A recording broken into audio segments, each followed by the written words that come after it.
खातून ने शौहर को छोड़कर देवर के साथ भागकर शादी कर ली। भारत में अजीबोगरीब वाक़े में खातून ने शौहर को छोड़कर देवर के साथ भागकर शादी कर ली। भारतीय मीडिया रिपोर्ट के मुताबिक मेरठ में खातून अपने देवर के साथ उस वक्त फरार हो गई जब उसके शौहर ने बार बार की दरखास्त के बावजूद दाढ़ी मुंडवाने से इनकार कर दिया था। मेरठ के इलाके अजबल गार्डन कॉलोनी के रिहायशी आलमदीन शाकिर नामी शख्स की शादी 7 माह कबल उर्शी से हुई थी। शाकिर के मुताबिक बीवी ने शादी के फौरन बाद उन पर दाढ़ी मुंडवाने के लिए दबाव डालना शुरू कर दिया। उर्शी ने मुबैना तौर पर उससे कहा कि खानदान के दबाव की वजह से शादी की है और सिर्फ इस सूरत में साथ रहेंगी जब वो दाढ़ी मुंडवाने पर राजी हो जाए। इसी मौजू पर जोड़े के दरमियान अक्सर झगड़ा रहता था, जिस पर शाकिर ने बीवी के घर वालों से भी शिकायत की।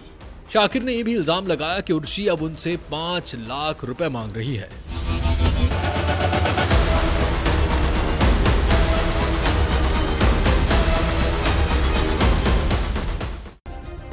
सब्सक्राइब करें और बेल दबाएं ताकि कोई खबर रह न जाए।